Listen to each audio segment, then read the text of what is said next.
What's going on, guys? Welcome to the video. It seems the EU want to prove to us more and more why we actually left the undemocratic shit pit that it is. Because reports out yesterday are suggesting they have sent us another bill and saying if we don't pay it, then there would be severe consequences. Now, the EU claim this bill was coincidentally sent to us on the 31st of January. Me personally, I'm not so sure. Personally, I think it's a way of spitting in the face of the 17.4 million Brexiteers who wanted us to leave, along with, of course, the government run by Boris Johnson. The Telegraph ran a story about it yesterday. Fury, as EU confirms, £1 billion bill it sent on Brexit Day, and says timing was pure coincidence. Yeah, my arse. Brexiteers have reacted with fury after the European Commission insisted that it would force Britain to pay the £1 billion bill Brussels sent the UK on Brexit Day. The Telegraph exclusively revealed the jaw-dropping demand, which was made last Friday,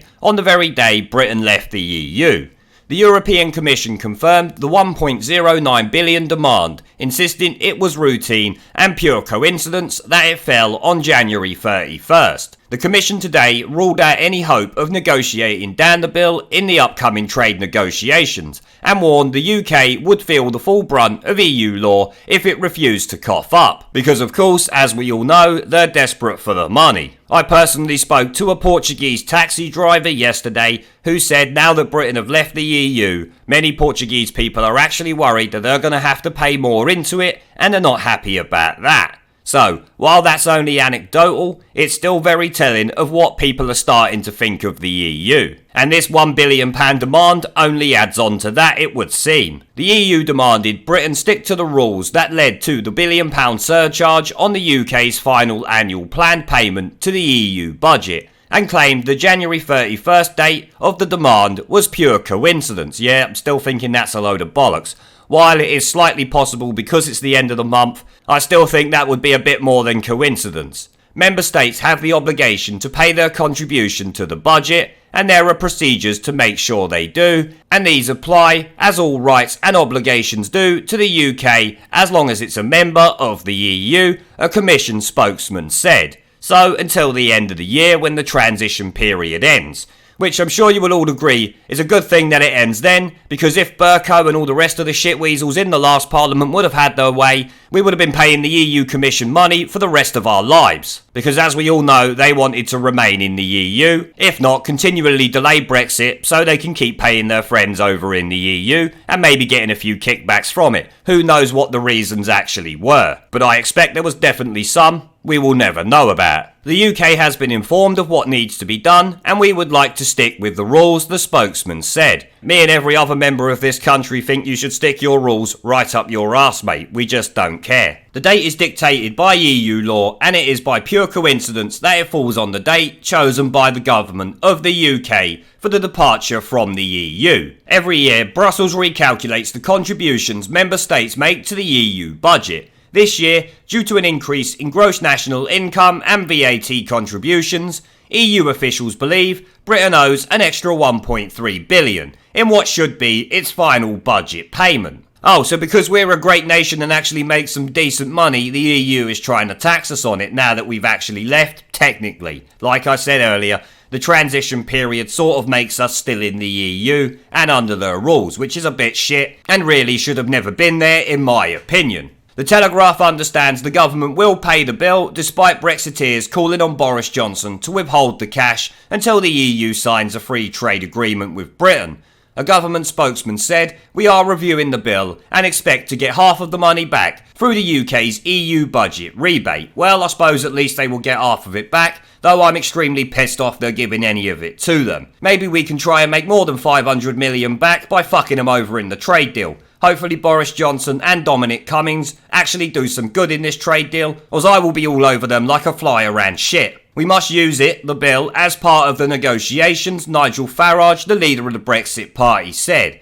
It shows why the transition period must end this year. Better off out. Well, we know that for a fact, Nigel, and we know you also think that. You also think, like me, the transition period never even should have existed. We should have just went no deal, January the 31st, see you later. But it is what it is, I suppose. If the Brexit transition period is extended beyond this year, which the UK has ruled out, Brussels would demand extra payments into its coffers in return for Britain's continued membership of the single market, which is something that Boris cannot comprehend, because he will be writing the shit quicker than he can say one nation Tory, let me tell you that. Marc Francois, deputy chairman of the ERG group of Eurosceptic Tory MPs, said normally when you leave an organisation or a club, the first thing you do is cancel the direct debit.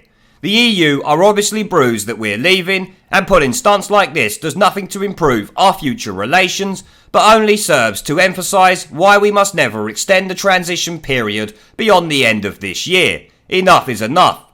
And that's spot on, Mark. Enough is enough. You are 100% correct with that. We should not be paying these guys this 1 billion, let's be honest. So we definitely shouldn't be paying them any more into next year or the year after. Maybe we should start charging them a little bit more for access to our economy, since we're predicted to be bigger than them in the next 2 years. Andrew Bridgen, the Tory MP for North West Leicestershire, called on Boris Johnson to only pay the bill if Brussels negotiated a good trade deal in the upcoming talks between the two sides. He said that the UK's higher gross national income, which led to the surcharge, reflected the country's economic strength, which obviously it does.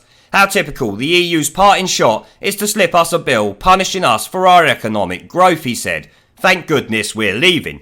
Well, they have to, because the EU itself doesn't actually make any money. They have to steal it off the 27 nation states that are in there. 28 when we was there, but we're off now, and that should be the end of it. The extra payment should be contingent on us getting a trade deal. Boris has assured us we will not be paying the full divorce bill, only about 8 or 9 billion if we don't get the trade deal, he said. Boris shouldn't be paying them fucking anything if we don't get a trade deal, because we leave on WTO terms, and the European courts are then completely irrelevant to us, so the EU and its worthless shitweasels can take a running jump off a short pier for all we'll care. I wouldn't be rushing to pay them that bill till we get a trade deal from Brussels. Britain's payment to Brussels for 2019 was nearly £9 billion.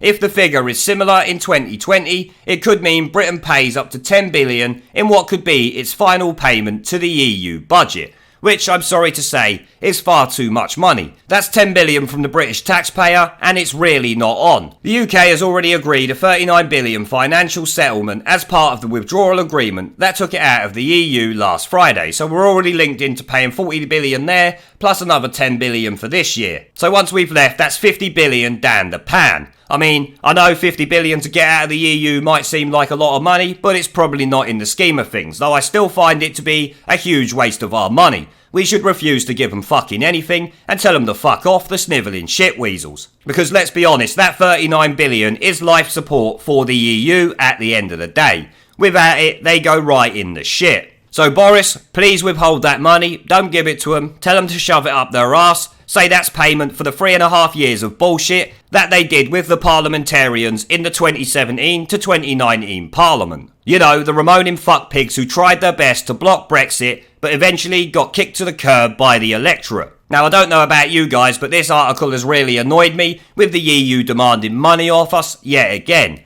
Boris needs to start taking a hardline stance with these clowns, if you ask me. But on that note, guys, I will end the video there. As some of you will know, I have started doing live streams and uploading gaming content on my second channel. If you are interested in joining me for a chat in real time during one of my live streams, have an interest in gaming related content on YouTube, or simply want to follow me over there because you are a legend, the link to subscribe will be down in the video description and as a pinned comment. I hope to see you all there. Now, as always, I want to thank our YouTube, PayPal, Patreon and Subscribe Star members for supporting the channel, along with everyone who watches my videos. Remember to let me know what you guys think down in the comments section below.